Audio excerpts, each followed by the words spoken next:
Hey guys, I'm back bringing you a special recording this time in honor of me hitting 100 subscribers. Thanks for that. I wanted to show you the first ever recording I made with Camtasia. Unfortunately, the sound got lost along with the recording, so that's why I never ended up publishing it. But I thought, now that I have a bit of a following, I'll re-record the audio for you guys so I can show it to you. It was from a Zendikar draft that I did. I lost round 1, but then started watching the replays just to get a feel for what other people were playing, and I saw this game, which was like one of the swingiest games that I've seen in any draft. So I recorded it to show you guys, and now I'm going to re-record the audio because it ended up getting lost. So I'll have to follow along with the mouse movements that's happening on the screen, and try and do my best to make it all make sense. But yeah, it really is an amazing game. So it looks like it's starting now. This is probably the part of the video where I was explaining what I just said, how it was a Zendikar draft I was in and I lost, and introducing the two players and telling everyone how it was a really swingy game, and that's why I was showing it to you guys.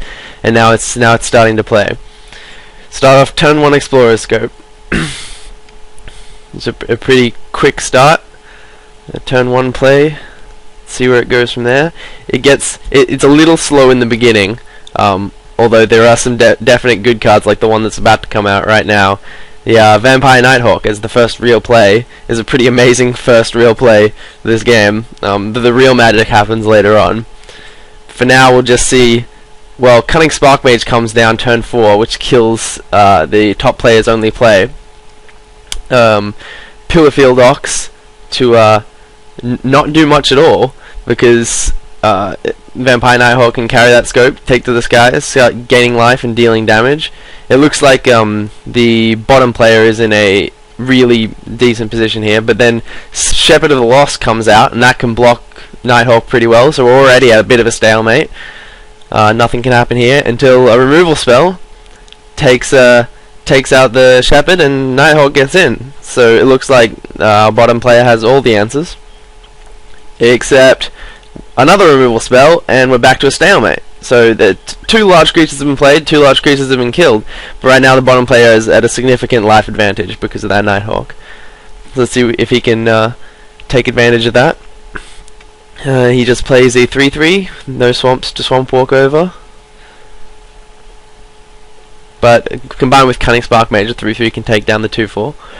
And Lightkeeper gains a bit of life back up from what he lost to the Nighthawk. Sparkmage will keep chipping away. Adventuring Gear is it'll give him some better attacks later on, but it's not the most amazing. But Jace comes down, and Jace is a pretty amazing play. This might be enough to turn the tables in favor of the top player. And he goes ahead and Fate Seals his opponent, and he leaves the card on top. I actually just remember from the recording I did, which is surprising because it was a while ago. But it was like the first time I'd ever seen Jace, so it was or Jace in play online. So it was like a pretty big deal. I remember it pretty well. Now, Cunning Sparkmage. What I'm explaining here is Cunning Sparkmage is doing 1 damage per turn to Jace, and will make him continue to Fate Seal, but it won't be bringing him down enough that Jace won't eventually be able to ultimate.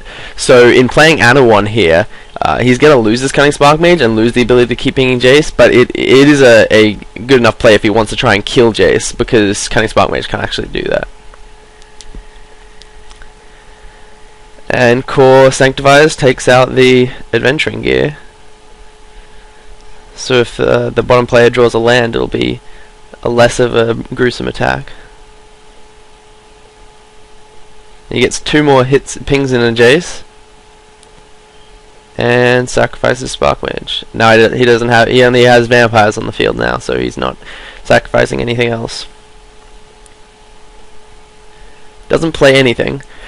And Jace here can bounce Anowon so that he doesn't have to sacrifice a creature, but instead he was that brainstormed? Or Fate Sealed, I didn't see. I think it was Fate Sealed. Yeah, it must have been, because Cunning Spark Mage brought him down to 2 and now he's at 4 again. So we Fate Sealed to get up a bit higher. And Nemesis Trap for trap cost takes Lightkeeper just to save that bit of damage and kill a creature. Doesn't get to block anything else because it was a lone attacker.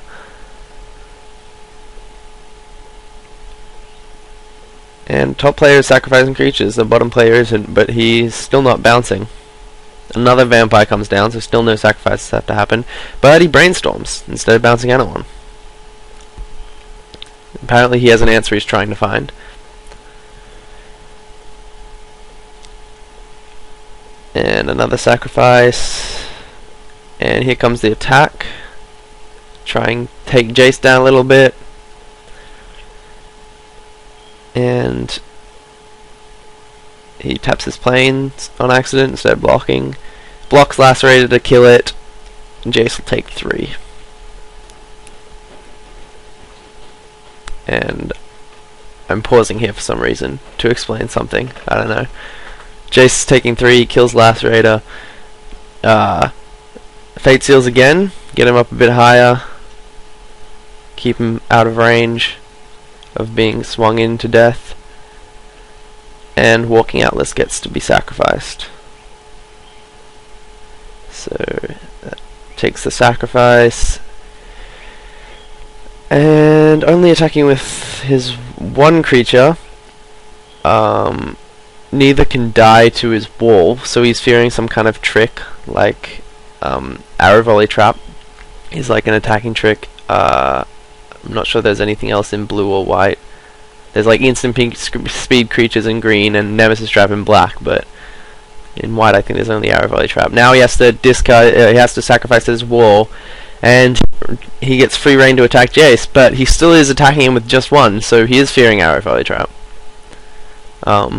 Which must be what I'm explaining now when I zoom in on Anowon. He's not attacking with Anowon, and won't be able to kill Jace. If Jace is Fate Sealing, he won't be able to kill Jace for 2 more turns now if he only attacks with Quag Vampires. That's what he continues to do. Yep. That's enough explaining that. Move on to the next step. Okay. Top player's turn again. Fate Seal. Get his life a bit up. And he decides not to kill Jace again. Attacks Jace. Getting him down a little bit. And Jace brainstorms, and Day of Judgment is will clear the board and keep Jace alive. It's a pretty good thing if you can Day of Judgment with a Jace in play. It's pretty hard to come back from that. Creature to follow up means he's in pretty good spot, but Gatekeeper puts the bottom player right back in this. He's now has 3 creatures to none. Of course, Jace brainstorming will be able to find some creatures to play with that much mana. He only has 1 creature though, 1 blocker. It gets killed, and it looks like Jace might be going down. Attacking on Jace, and he did have Arrow Volley Trap after all, which would probably have done less damage if it had just killed the vampire, because now it killed 3 of his guys with exact damage on all of them. Follows that up with another 2 guys. I'm not totally sure how he still has so many cards. He still has 2 cards in hand after just playing 2 guys and getting Wrath twice, so I'm not sure. I guess it was because he was keeping cards in hand and not playing them because of Anowon. But it gets another attack in, just feebly trying to get to Jace. He gets blocked by one of them, deals a little bit of damage to Jace.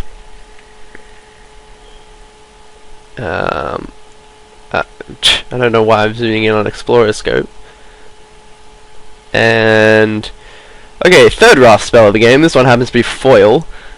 Kills the both the top player's creatures, and the bottom player is in a pretty good spot again, with both on 1 cards, but top player with a Jace. So if he misses on getting too good of a creature here, he might be able to come back. But Murfolk Seastalk is definitely not a bad creature. It can tap all of his non-flying creatures. So he gets the tap and attacks. And now there's not really much this guy can do. Okay, so that prevents Seastalkers from attacking, but what makes it not a great removal spell is that it doesn't stop him from using his ability. He ends up whiplash trapping the both of them, and to get the thing off of get the enchantment off, and then plays the Seastalkers again, taps the Mindless Null, attacks. Things are going pretty fast now. And what's he playing? He actually only has 8 cards in his library, so if he brainstorms with Jace too many more times, he'll mill himself. Once he gets down to 3, he actually can't brainstorm, because you actually have to draw the 3 cards, so he will lose if he brainstorms. Taps and attacks for 2. He needs some kind of threat, or else he will lose to decking. I don't know what I'm doing here. I guess counting mana. Oh, how many times you can tap with Seastalkers.